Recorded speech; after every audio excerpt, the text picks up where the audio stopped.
My name is Haley. I'm 19 now, but this all started when I was 18, just after I walked out of my parents' house. I'm living on my own for the first time, in a tiny studio apartment in the same city, just trying to get by. The bus ride home from the school trip was miserable. I was running a fever, my head was pounding, and all I could think about was collapsing in my own bed. I pushed the front door open, dragged my suitcase inside and went straight upstairs. But my room was gone. I mean, completely gone. My bed was gone. My desk was gone. My clothes were gone. In its place was an art studio. My sister's easel stood in the middle of the floor, canvases were stacked against the walls, and a new ring light was shining in the corner. I found my mom in the kitchen. She didn't look up from her phone. "Oh, you're back," she said. "Your sister needs the space for her art." "Don't be selfish, Haley," my dad called from the living room. I went to the garage. Everything I owned was crammed into damp cardboard boxes, shoved next to the trash. I walked back inside, took my house key off my keychain, and placed it quietly on the counter. Then I turned around and walked out. 3 months later, they found me. They knocked on the door of my tiny apartment, but they didn't bring an apology. They brought legal papers. My own parents were suing me for financial elder abuse. But before I tell you how everything flipped and subscribe, drop a comment. Where are you watching from? My name is Haley. I'm 19 now, but this all started when I was 18. Looking back, I don't know why I was so shocked that day. My room being gone was just the last step. They had been erasing me for years. My family was a 4-person operation, but only 3 of them seemed to be on the official roster. There was my dad, Mark, my mom, Karen, and my sister, Clara. Then there was me, the low-maintenance one, the independent one. Haley's so mature for her age. I must have heard that 1,000 times. My parents said it to their friends. They said it to my teachers. They said it to me, usually when they were explaining why they couldn't do something for me. When Clara turned 16, she wanted an art-themed party. That meant my dad spent a week building a fake Eiffel Tower in our backyard. My mom spent $100 on a custom cake shaped like a painter's palette. They hired a photographer. They invited 50 people. When I turned 16, I had to work a double shift at the coffee shop. My mom left a $20 bill on the kitchen counter with a note that said, "Happy birthday, honey. Don't spend it all in one place." I used it to put gas in my car, which I had bought with my own money. My parents didn't come to my high school awards night. I won a scholarship for academics and another for perfect attendance. They said they were busy at Clara's art show. It was a local gallery show, and she had one painting in the corner. I sat in the audience alone, next to my friend B's parents. When my name was called, they were the ones who clapped the loudest. I still have the certificates. I don't know why I keep them. When I got home that night, my parents were celebrating. "Clara's painting got an honorable mention," my dad announced, popping a bottle of sparkling cider. "We're so proud." I was holding 2 plaques, I just held them at my side. "Oh, did you get your thing?" my mom asked, not looking at me. "I got 2 actually," I said. "That's nice, Haley, you're so smart. You always handle things," she said, handing Clara a glass. "We just know we never have to worry about you. We never have to worry about you." That was the sentence of my childhood.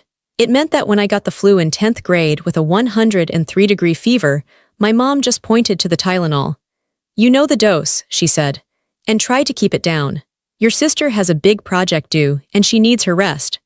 But when Clara got a simple head cold, it was a full medical crisis. My mom would make homemade chicken soup. My dad would drive to 3 different stores to find the specific brand of tissues she liked. My mom would sit on Clara's bed, feel her forehead, and coo. I learned to be quiet. I learned to be invisible. I learned to make my own dentist appointments. I learned to buy my own textbooks, because Clara needs new brushes, Haley, and those things are not cheap. I got a job at a coffee shop when I was 16. Then I got a second job shelving books at the library. I needed the money for my car, for my clothes, for college applications. My parents thought it was a great hobby. "Look at her," my dad would say to his friends. "Such a hard worker, our Haley." But when Clara wanted to focus on her portfolio, my parents paid for everything.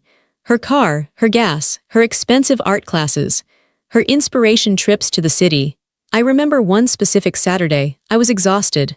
I had worked the 5 a.m. opening shift at the coffee shop, then went straight to the library for a 4-hour shift. I came home, and my feet were aching. My hands smelled like burnt coffee and old paper. Clara was in the kitchen, complaining. I just don't feel inspired, she was telling my mom. I think I need a new tablet. The pressure sensitivity on mine is just off. My mom was rubbing her shoulders. I know, sweetie, it's so hard when your tools betray you. We'll go to the art store tomorrow and get the best one, okay? I just stood in the doorway. Neither of them even noticed me. I went upstairs to my room, the one that was still mine, and did my calculus homework. That was the trade. I was praised for needing nothing. Clara was rewarded for needing everything. You're so mature. You're so independent. You're so low maintenance. What they meant was, we don't have to think about you. What they meant was, you are not a priority. What they meant was, please take care of yourself because we are very, very busy loving your sister. So when I stood in the hallway, looking at my empty room, I shouldn't have been surprised. I had been low maintenance for so long that they finally just maintained me right out of the house. I was so independent that they figured I could be independent in the garage. I was the invisible child. And I had finally completely disappeared. I walked for hours. I don't even know where I went. The key on the counter was a tiny, small sound. It was the only sound in the house. I hadn't yelled. I hadn't cried. I hadn't asked why. I just left. I walked down my street, past the park, past the library where I worked. I just kept my feet moving. The air was cold and I was still sick from the trip. My head was pounding, or maybe that was my heart. I couldn't tell. I didn't have my suitcase. I didn't have my wallet. I had my phone, my school ID, and the clothes I was wearing. I finally sat down on a bus bench, miles from my house. It was getting dark. The streetlights flickered on, and that's when I broke. It wasn't a loud, sobbing cry. It was silent. The tears just started leaking out of my eyes and wouldn't stop. It was like all the tears I hadn't cried for 18 years decided to show up all at once. I was crying for the birthday parties I never had. I was crying for the awards night I sat through alone. I was crying for the girl who had to make her own dentist appointments. And I was crying because I realized, with a cold, hard stone in my stomach, that they weren't going to call me. They weren't going to text, "Haley, where are you?" They weren't going to drive around looking for me. They had given my room away. They didn't care where I slept. They just cared that Clara had space. I sat there until my clothes were damp and I was shaking from the cold. I had one person to call. My friend B. "Haley, where are you? You were supposed to be back today," she said. Her voice was warm and it made me want to cry all over again. "Can I come over?" I whispered. My throat was tight. "Just for tonight." "Of course," she said instantly. "Are you okay? You sound weird." "I'm on the bus bench by the library," I said. "Stay there, I'm coming." B didn't ask questions. She just pulled up, opened the passenger door and looked at my face. "Oh, honey," she said. She took me to her tiny apartment, sat me on her worn-out couch and wrapped me in a blanket. She made me hot tea. "They gave my room away," I finally said. B just listened. I told her everything. The art studio, the boxes in the garage, my dad saying, "Don't be selfish." She was quiet for a long time. Then she said, "You can stay here as long as you need. The couch is terrible, but it's yours." I stayed on that couch for 2 weeks. I felt like a ghost. I was a burden, a charity case, living in B's living room. I tried to make myself small. I cleaned her apartment spotlessly. I bought groceries with the little money I had in my bank account from my library job. I was terrified she would get tired of me and ask me to leave. I was waiting for the other shoe to drop. But the worst part, the validation, my phone never rang, not a single text from my mom, not a single missed call from my dad. Clara didn't message me on social media. Nothing. I didn't exist. I had vanished from their home and they hadn't even noticed. Or maybe they had and they were relieved. The low-maintenance child had finally achieved peak low maintenance. She had taken herself out with the trash. After 2 weeks, I knew I couldn't stay with B forever. She would have let me, but I couldn't stand being a burden. There was one other person, the only person in my entire family who ever really saw me. My grandma, my dad's mom. I took the bus to the senior home. It wasn't a fancy place. It was modest, clean, and smelled like antiseptic and overcooked vegetables. Grandma was in her room, reading a mystery novel. She was small and sharp, like a little bird. Her eyes were bright. "Well, look at you," she said, putting her book down. "You look like hell, Haley." That was my grandma. I sat on the little plastic-covered chair by her bed. "You're not at home," she said. It wasn't a question. "No, Grandma. And you're not at that school trip anymore. So where have you been?" I tried to be low maintenance. I tried to say, "Oh, I'm just staying with a friend." But I looked at her and her sharp, knowing eyes and I just broke. I told her everything, the school trip, The fever, the missing room, the art studio, the boxes, my dad's voice, my mom's shrug, the key on the counter. I told her about the 2 weeks of silence, about the phone that never rang. I was ready for her to be sad. I was ready for her to be angry at me for leaving. I was ready for her to say, "You should go home and apologize." She was very, very quiet. She stared at the wall for a long time. I was worried I had upset her. "Grandma," I whispered. She turned her head and looked at me. Her eyes were clear. She reached out her small, wrinkled hand and put it on my arm. "Good," she whispered. I stared at her. "Good, good," she said again, stronger this time. "You're finally out, it took you long enough." I didn't understand. "Grandma, what are you talking about?" "I've been in this place for 2 years," she said, her voice low and sharp. "Do you know how many times your father and mother have visited me?" 4, twice on my birthday, twice on Christmas, and they stayed for exactly 30 minutes each time. "But they said," I started. "I know what they said," she snapped. "They said I was happier here. They told the family I wanted to downsize. Your father, my son, told me this was a financial necessity after a bad investment. He's been bad at investing his entire life." She pushed herself up a little higher on her pillows. "I'm not stupid, Haley. I just got old, and I've been watching them. I watched how they treated you, how they paraded Clara around like a prize pig, and how they treated you like the help." Hush," she said. "I've been watching you too. I watched you get 2 jobs. I watched you buy your own car. I watched you win those awards and walk in that house, and I saw your face, Haley. I saw how invisible you felt." She pointed to the little locked nightstand next to her bed. "My keys, in the top drawer of the dresser. I got them for her." My hands were shaking. She unlocked the drawer and pulled something out. It was a thick brown manila envelope worn at the edges. It looked old. She held it out to me. "What is this?" I asked. "It's your out," she said. "I started it 5 years ago. I've been putting money aside, just a little at a time, for years, long before your father put me in this waiting room for death." I just stared at the envelope. "Go on, take it," she insisted. I opened the flap. Inside there were papers. Legal papers, a bank book, a set of keys, and a letter addressed to me in her shaky handwriting. "Grandma, I can't," I whispered. It felt wrong. It felt like stealing. "This is your money." "What am I going to do with it?" she said, gesturing around the tiny beige room. "Buy a new brand of terrible pudding. This isn't for me, Haley. This is for you. I've been preparing this for years. A safety plan." I pulled out the bank book. The balance made my head spin. It wasn't millions, but it was more money than I had ever seen. It was enough. "How? Your grandfather, God rest his soul, was a careful man." "And so am I," she said. "I'm not losing anything, Haley. I'm investing. I'm investing in the only person in that family who has a damn bit of sense. I'm giving you what the world refused to give you." A start. I was crying again, but these were different tears. They were tears of, I don't even know, shock, gratitude. "There's a lawyer," she said, pointing to a business card in the envelope. "Mr. Cohen, his number is in there. I've already spoken to him. He's been managing this. He knows you. He's expecting you." The papers were legal documents drawn up by Mr. Cohen. It was a trust. A small preparation fund, as the outline called it, that I could access now that I was 18.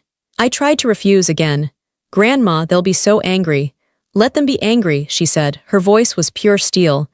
"They took my house. They took my freedom. They are not taking my money. And they are not taking you."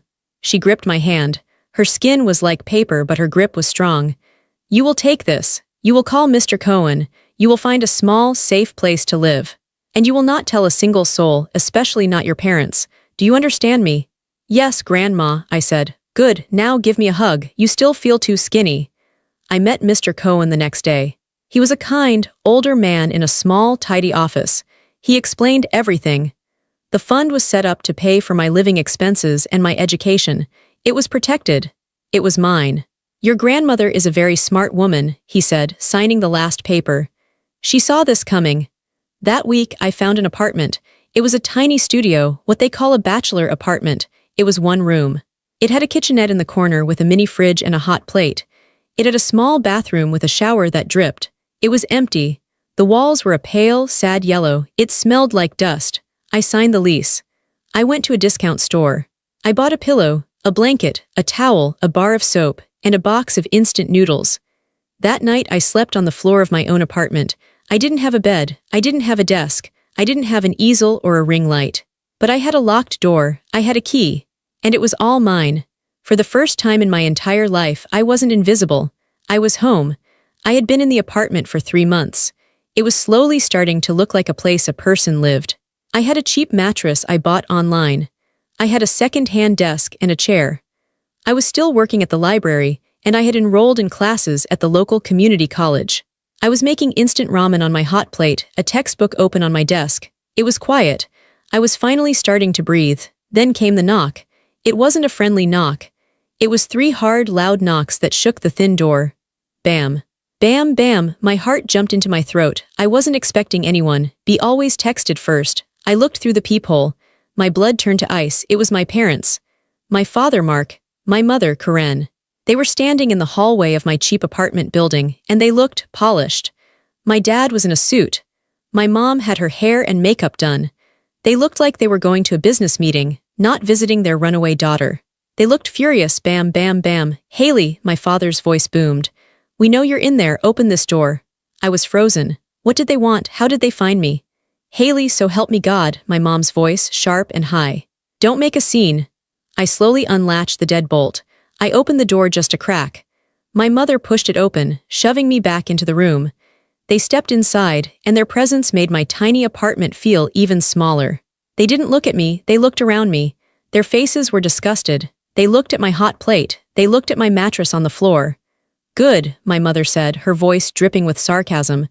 This is just sad. Is this what you wanted? To live in a slum? We're here to talk about your grandmother, my dad said. He had a briefcase. He put it on my desk and snapped it open. I haven't seen you in 3 months, I whispered. My voice was shaking. You didn't call. You didn't? Oh, don't you start, my mom snapped. Don't you dare play the victim, Haley. We know what you've done. What I've done? My dad pulled out a stack of papers. We know you've been seeing Grandma. We know you've been poisoning her against us. I haven't. You manipulated her, my father said. He said it like a fact, like he was reading a report. Our mother is a confused, elderly woman. She is not mentally sound. And you took advantage of her. I couldn't speak, I just stared at him. She's not confused, I finally managed to say. She's smarter than both of you. My mother let out a small, ugly laugh. Smarter, honey, she's senile. And you're a thief. You've been manipulating her for her money. You've been committing elder financial abuse. That's when he handed me the papers. I looked down at them. They were legal documents, an official summons. Mark and Karen last name versus Haley last name. They were suing me. My own parents were suing me. The document claimed that I had unduly influenced my grandmother, coerced her into giving me money, and isolated her from her loving family. They were petitioning the court for emergency control of all of Grandma's accounts. They wanted total financial control. They wanted to become her legal guardians. I read the words financial elder abuse over and over. They weren't there to apologize. They weren't there to bring me home. They were there to protect their inheritance. They saw Grandma's money. They saw it as theirs. They saw it as Clara's, probably. And I was in the way. My dad was talking. And the court will see that she is incompetent. We're having her declared mentally unfit. And you, young lady, are going to be in a lot of trouble. They had it all rehearsed. The suits, the briefcase, the official papers. This was an attack. And then something inside me snapped. I started to laugh. It wasn't a happy laugh. It was a dry, empty, scraping sound. It was the sound of the last, tiniest thread of hope I ever had about them just turning to dust. It was the laugh of a person who has finally seen the absolute, total, ridiculous truth. My parents stopped. They stared at me. Their rehearsed anger turned into confusion. What is so funny? My mother demanded. You're ruining our family. No, I said, still laughing, but the tears were starting to come now. Hot, angry tears. No, you're wrong. I looked them right in the eye. My dad, my mom, the 2 people who were supposed to love me. You don't have a family to ruin, I said. You threw it away. You threw me away. My dad's face turned purple. You will give that money back, Haley, or we will see you in court. I'll see you in court, I said. My voice was suddenly steady. It was cold. They looked shocked.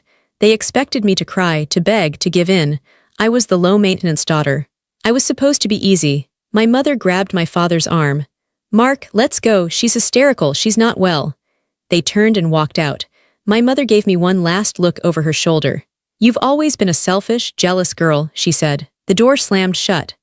I stood there alone in my tiny room holding the lawsuit. The fear was real. They were my parents. They had lawyers. They were adults. But underneath the fear, something new was growing. It was cold, and it was hard, and it was clear. They thought I was the invisible child. They thought I was weak. They had no idea who they were dealing with. They had no idea who my grandma was. My hands were shaking so badly I could barely get the key into my apartment lock. I slammed the door shut, slid the deadbolt, and leaned against it. The lawsuit papers were still in my hand, crumpled from my grip. Financial elder abuse. They had called me a thief. They had called me selfish, but this was a new word, a legal word, a word that could put me in jail. I sank to the floor. All the cold, hard strength I had felt when they were here just evaporated. I was 18 years old. My parents were in their 40s. They had money. They had nice suits. They had a lawyer who wasn't in a small, tidy office. What chance did I have? I had brought this on my grandmother. This was my fault. I had taken the money. I had let her help me. I had dragged her into my mess. I cried. I cried for a long time on the floor of my little hallway. But I knew I couldn't just sit there. I had to go to the two people who were on my side. Mr. Cohen and my grandma. I called Mr. Cohen first. His office was closed. I left a message, my voice small and shaky. Mr. Cohen, it's Haley, my parents. They came to my apartment. They're suing me. They're suing us. They say I'm abusing grandma. Please call me back. I couldn't wait. I had to see her. I took the long bus ride to her senior home. The whole way my stomach was in knots. How could I tell her? How could I tell this woman, who had already lost so much, that her own son was now trying to have her declared insane? All because she was kind to me. When I got to her room, she was watching a game show. Well, you look like you've seen a ghost, she said, clicking the TV off with the remote. What's wrong? You're pale. I just held out the papers. I couldn't speak. She put on her reading glasses, which she hated, and took them from me. I watched her face. I expected her to look scared. I expected her to look hurt. She didn't. Her face got very, very still. She read every word. She read the accusations from her son, my father. She read my mother's name. She read the part about me, Haley, unduly influencing her. She read the part about her being confused and not mentally sound. She finished the last page, put the papers neatly on her lap, and took off her glasses. She looked at me. That ungrateful, greedy, spoiled brat of a son, she said. Her voice was pure ice. Grandma, I'm so sorry, I whispered, the tears starting again. This is my fault. I'll give the money back. You will do no such thing, she snapped. It was the loudest I had ever heard her speak. She sat up straight, and suddenly she didn't look like a small, frail old woman. She looked like a general. You didn't do this, Haley, she said. I did. This was my plan. This was my money. And this is their greed. They just showed their whole hand, the fools. She pointed to her closet. Get me my good shoes, she said. What? Grandma, it's late. I don't care what time it is. Get me my good shoes, the black ones, and get me my purse. Then you're going to call that nice Mr. Cohen and tell him we are meeting him tomorrow morning. And first thing before that, we are going to my doctor. The doctor? Yes, the doctor, she said. If my son wants to say I'm confused, I'm going to get a professional opinion that says he's a moron. I'm going to get a full cognitive evaluation. We are going to shut this down before it even starts. She was on fire. The fear was gone, and in its place was this new, strange hope. My grandma wasn't a victim. She was a fighter. The next morning was a whirlwind. Mr. Cohen called me back at 8 a.m. I got your message, Haley, he said. He sounded calm. Don't you worry, your grandmother is a very smart woman and I am a very good lawyer. She wants to see you, I said. But first she wants to go to her doctor. An evaluation, Mr. Cohen said. He actually chuckled. That's brilliant. That's exactly right.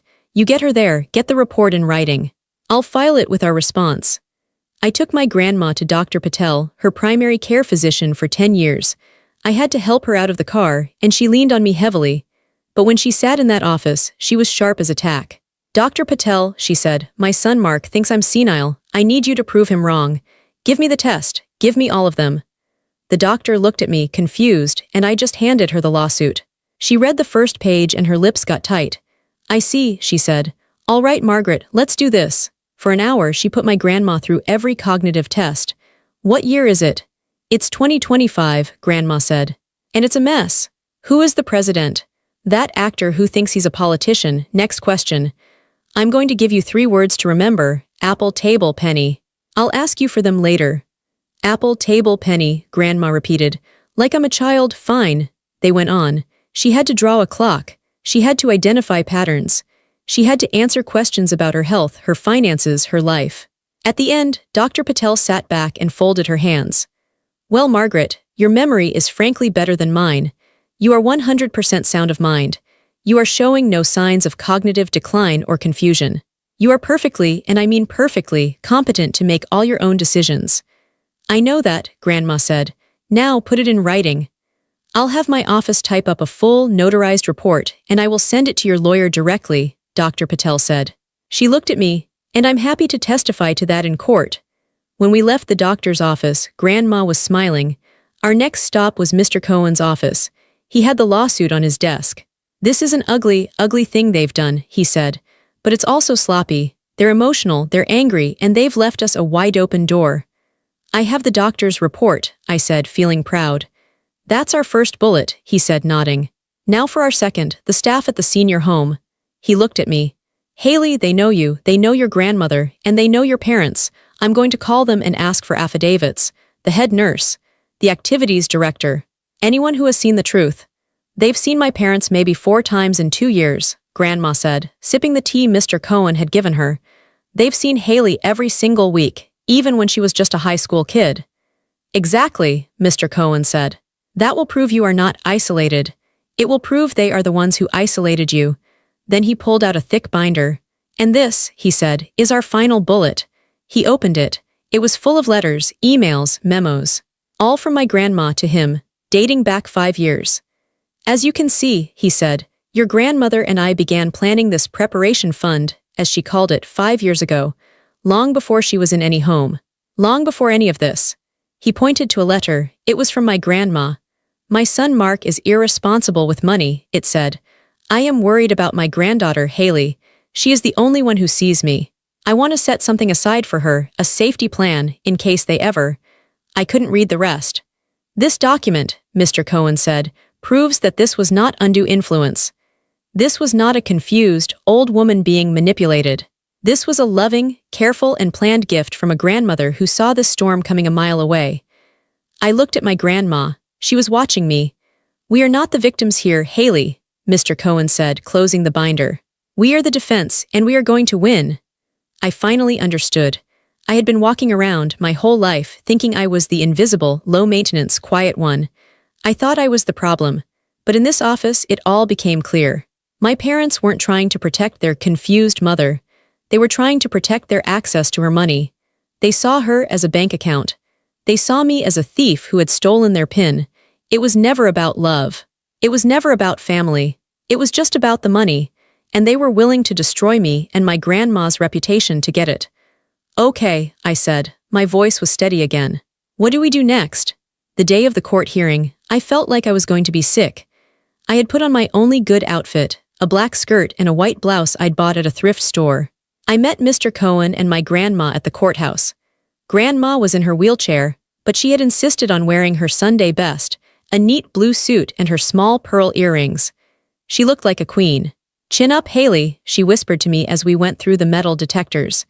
We're here to tell the truth. It's the easiest thing in the world. I wasn't so sure. When we got to the courtroom, I saw them, my parents. They were sitting at the plaintiff's table with a man in an expensive-looking suit. My father looked angry and important. My mother was dabbing her eyes with a tissue, even though no tears were coming. She was playing the part of the worried daughter-in-law. It made me sick. I was surprised to see that my sister, Clara, wasn't there. Of course she wasn't. She was the star. Stars don't have to show up for the ugly parts. She was probably in her new studio, my old room, waiting for my parents to come home with the money she needed for more art supplies. We sat down at the defense table. The room was quiet. I could feel my parents staring at me. I refused to look at them. All rise, the bailiff said. The judge came in. She was an older woman with sharp eyes, just like my grandma's. She looked tired. She looked like she didn't have time for nonsense. She read the case file. Mark and Karen last name versus Haley last name and Margaret last name. She looked over her glasses at us. This is a petition for an emergency guardianship based on claims of elder financial abuse and mental incompetence. She looked at my parents' lawyer. You're the petitioner, begin. For 20 minutes their lawyer talked. He painted a picture of a vulnerable, confused, elderly woman, my grandma, and a grasping, manipulative, and deeply troubled granddaughter, me. He said I had isolated my grandma. He said I had coerced her into giving me money. He said I was living large off her funds while her loving son and daughter-in-law were worried sick. Living large, I whispered to Mr. Cohen. I thought about my tiny studio apartment and my dinners of instant noodles. He's painting a picture, Mr. Cohen whispered back. Now watch us paint a better one. When it was our turn, Mr. Cohen stood up. He was calm. He was organized.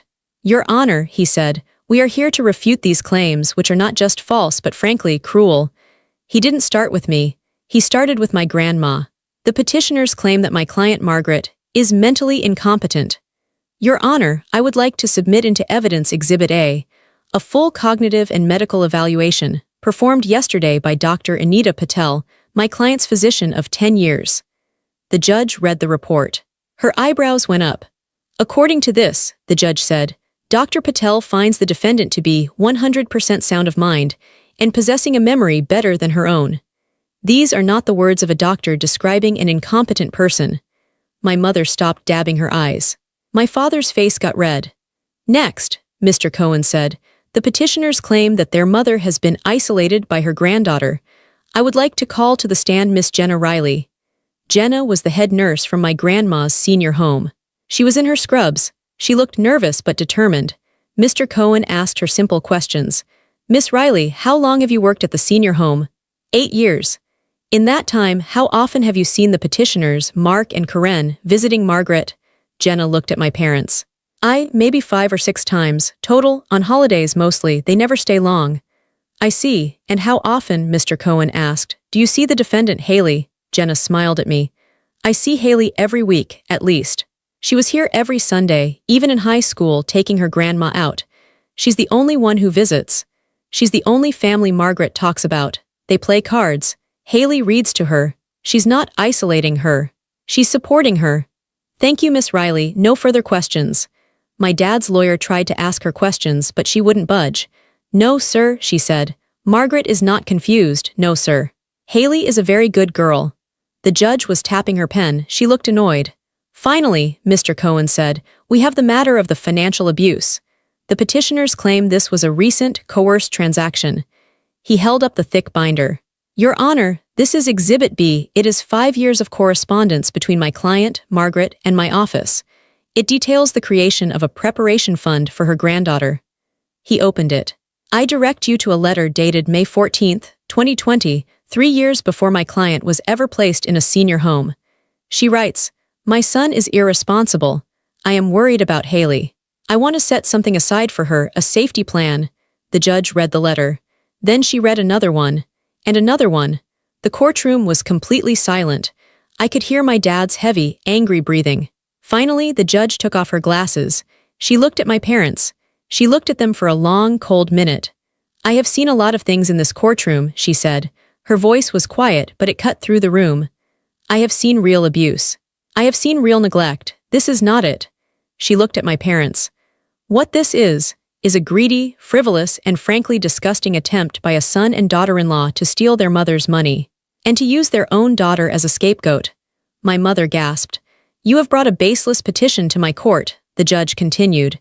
You have wasted the court's time, you have slandered your daughter, and you have insulted your mother. She looked at my grandma. Ma'am, you are clearly 100% competent, your planning was as impeccable. She banged her gavel. This petition is dismissed with extreme prejudice. That means you can never, ever bring this claim again. I am ordering the petitioners, Mark and Karen, to pay all legal fees for the defendants. She looked at my parents' lawyer.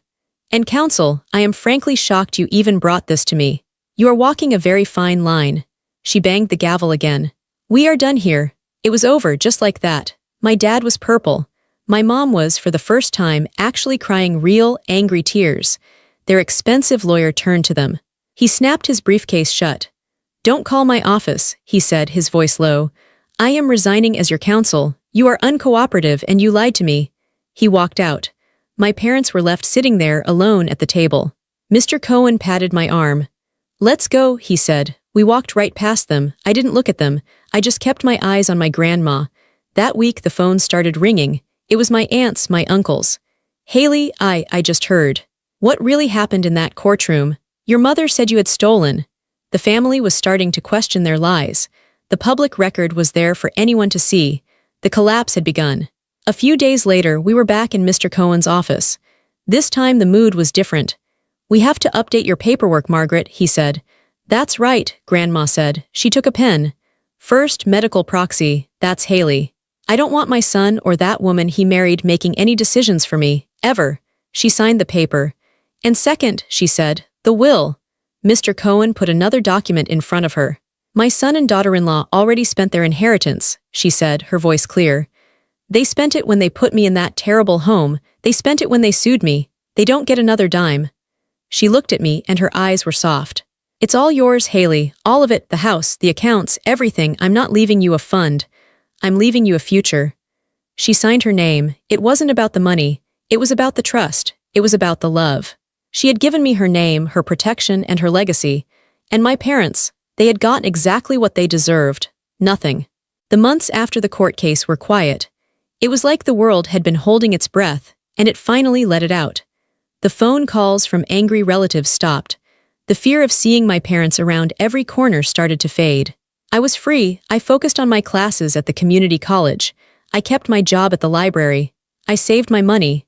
The trust fund was there, but it was for the future. I was still living on my own steam. One day in April, I got a thick envelope in the mail. It was from the state university. I had applied, using my scholarship winnings and my good grades, but I never thought. I opened it. My hands were shaking. Dear Miss Haley, last name, we are pleased to offer you a full academic scholarship. A full scholarship. Not a loan, not a handout, something I had earned. I ran all the way to the bus stop and went straight to my grandma's. I burst into her room, waving the letter. I got in, Grandma, I got in, a full scholarship, she cried. I had never seen her cry before. I knew you would, she said, wiping her eyes. I knew you were smart. You just needed a chance to get away from them. The university was 3 hours away. It was a new city, a new start, but I had a problem. I can't go, I told her, sitting on her bed. I can't leave you. What if they try to come back? What if— Hush, she said. You are going, I am not letting you throw this away. But I won't be able to see you every week. Then we fixed that, she said. That's when we got the idea, the new care home. With Mr. Cohen's help, we used a part of the trust fund her money, she insisted, to find a new place.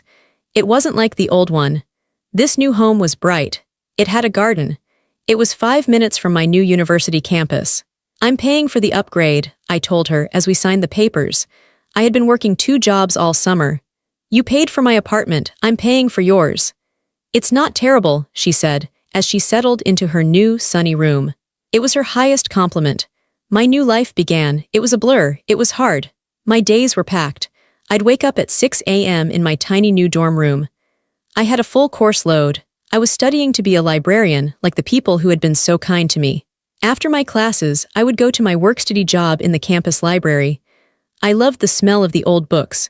I loved the quiet. It was a safe place. And every single day, after my shift, I would walk the 5 minutes to Grandma's new home.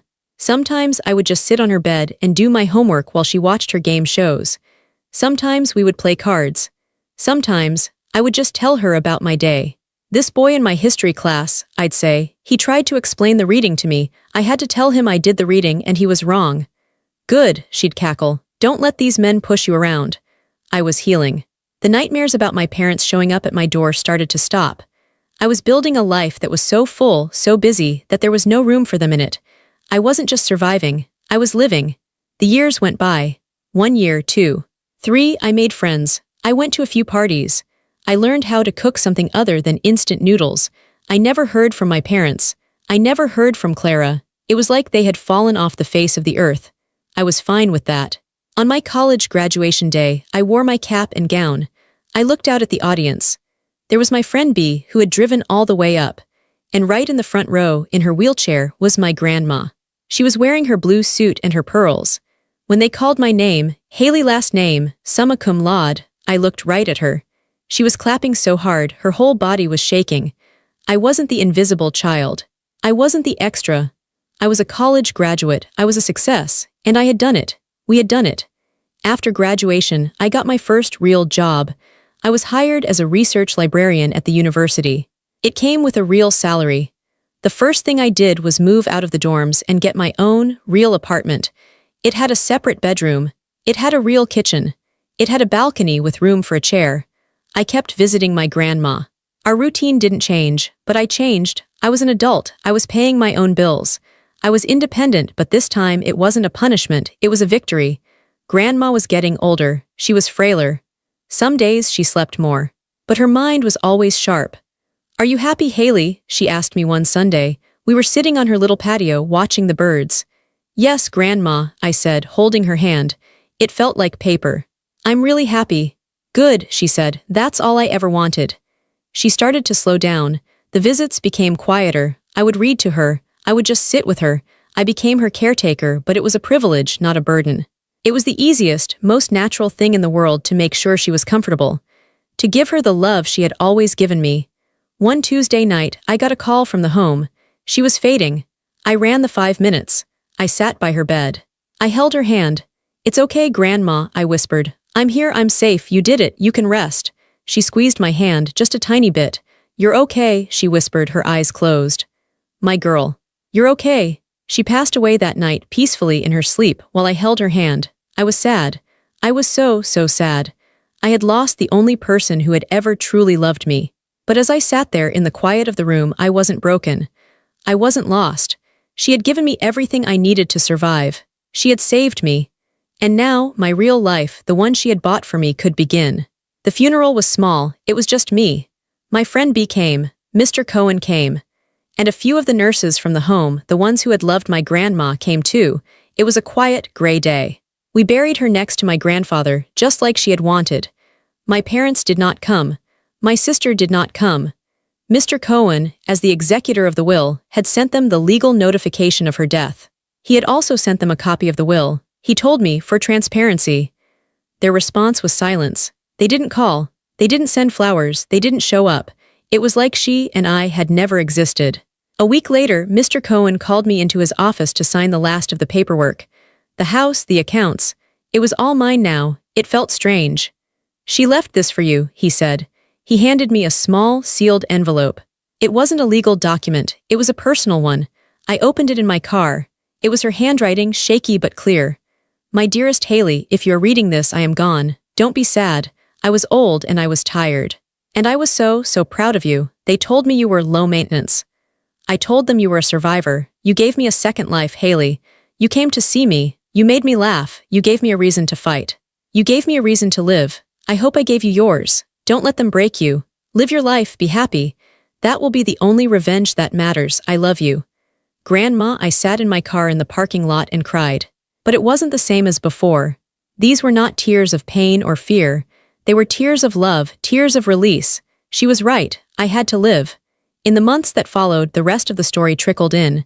I didn't seek it out, it just found me. My aunt, my dad's sister, called me. She was hesitant. "Haley, honey, it's your Aunt Susan." "Hi, Aunt Susan," I said. I was polite. I was not warm. "I'm so sorry for your loss, your grandma. She was a wonderful woman." "Yes, she was," I said. "And I'm sorry for all of it. I have to tell you, your parents, your father, he's been telling the whole family that you stole all the money. That you tricked your grandma, and that's why they weren't in the will. He's telling everyone she was senile to the very end." I just listened. I wasn't angry. I wasn't surprised. "Aunt Susan," I said, my voice calm. "The court hearing was a matter of public record. The judge's ruling is a public document. My grandma's cognitive evaluation is in that file. If you or anyone else in the family wants to know the truth, you can go to the courthouse and read it." There was a long silence on the line. "Oh," she said. "Oh, I see." I found out later that she did. She and my Uncle David went to the courthouse. They read the judge's brutal, final ruling. They read the nurse's testimony. They read the doctor's report. And then they told the rest of the family. The lies my parents had built their lives on finally crumbled. The family saw the truth. They saw my father and mother for who they were, greedy, cruel, and liars. One by one, the family cut them off. They were the ones who were isolated now. They were the ones no one called. They were the ones who spent holidays alone. I didn't do anything. I just lived my life. The truth did all the work for me. My life was quiet. It was good. I had my job at the library. I had my nice, safe apartment. I had B. One day, about a year after the funeral, I was in the local craft store. I was looking for a new frame for a picture of me and Grandma. I was waiting in line and I looked at the cashier. It was Clara, my sister, the star, the artist. She wasn't a star. She was wearing a red vest that didn't fit and her hair was messy. She looked tired. She was ringing up a pile of fake flowers for a customer. Our eyes met. I saw a flash of something in her face. Shock, panic, and then embarrassment. She looked away. She ducked her head down and kept scanning, pretending she hadn't seen me. I just stood there for a moment. I was in my work clothes, my nice coat. I was on my way to my good job, to my peaceful life. I thought I would feel angry. I thought I would feel smug. I thought I would want to walk up to her and say, "How does it feel? How does it feel to be the one no one sees?" But I didn't. I just felt nothing. She wasn't the enemy. She wasn't the rival. She was just a person who had made her choices. She had chosen to be the center of their world, and when that world collapsed, she had collapsed with it. She had tied her life to them, and she was paying the price. I wasn't an extra. She wasn't a star. We were just two people. I put the frame back on the shelf. I didn't need it. I walked out of the store. I never looked back. I don't speak to my parents. I don't speak to my sister. It's not out of anger anymore. It's just clarity. My power isn't in yelling at them. It's not in getting revenge. My power is in my quiet apartment. It's in my college degree. It's in the job I love. My power is in the silence. It's the sound of my phone not ringing with drama. It's the sound of my own key in my own lock. It's the sound of a life I built, a life my grandmother saved, a life that is, finally, completely mine. My name is Haley. And if you're reading this, if you've listened to my story, it means you know what it feels like. You know what it feels like to be the quiet one. The extra. The person who is only praised when you don't need anything. For a long time, I thought I was the problem. I thought I was selfish for wanting what every child deserves, to be seen. To be loved. My parents told me I was jealous. They told me I was difficult. They told me I was ungrateful. The truth is I was just in the way. I was in the way of their narrative. I was in the way of their money. I was in the way of the perfect, shining star they wanted to build in my sister. So they tried to erase me. And when I wouldn't be erased, they tried to destroy me. When you grow up in a family like that, you start to believe their lies. You start to think that family is an obligation. That blood means you have to sit there and take the abuse. That love is supposed to hurt. You feel guilty. You feel guilty for wanting to leave. You feel guilty for surviving. You feel guilty for being happy when they are not. Let me tell you something I learned from my grandmother. Self-preservation is not selfish. Walking away is not weakness. Sometimes, walking away is the only thing that will save you. My quiet power, the thing my grandma gave me, wasn't just the money. The money was a tool, it was a key. The real power was the permission to leave, the permission to say no more, the permission to build my own life on my own terms. My family was supposed to love me. They didn't. My friend B, she was family. Mr. Cohen, in his own way, he was family. The nurses at the home who testified for us, they were family. And my grandma was a warrior. She was my real family. Some families break you. They are designed to. They find the one person who won't break, and they try to smash them into pieces. And sometimes, if you are the luckiest person in the world, one person will step in. One person will see you. One person will hand you a key, or an envelope, or a simple, powerful word. Good, you're finally out. If you don't have a grandmother like mine, then you have to be that person for yourself. You have to be the one who hands yourself the key. You have to be the one who gives yourself permission to leave the burning building. My life is quiet now. It is peaceful. I am not at war anymore. I won. Not by fighting them, but by outliving them. By outgrowing them. By simply being happy. If you have ever had to walk away from the people who were supposed to love you, you are not alone. If you have ever been the extra, the low-maintenance one, the one who had to raise yourself, you are not alone. Some families break you. Some grandmothers save you. And sometimes, walking away is the only way to survive. Drop your country or state in the comments. Let us know where you're watching from.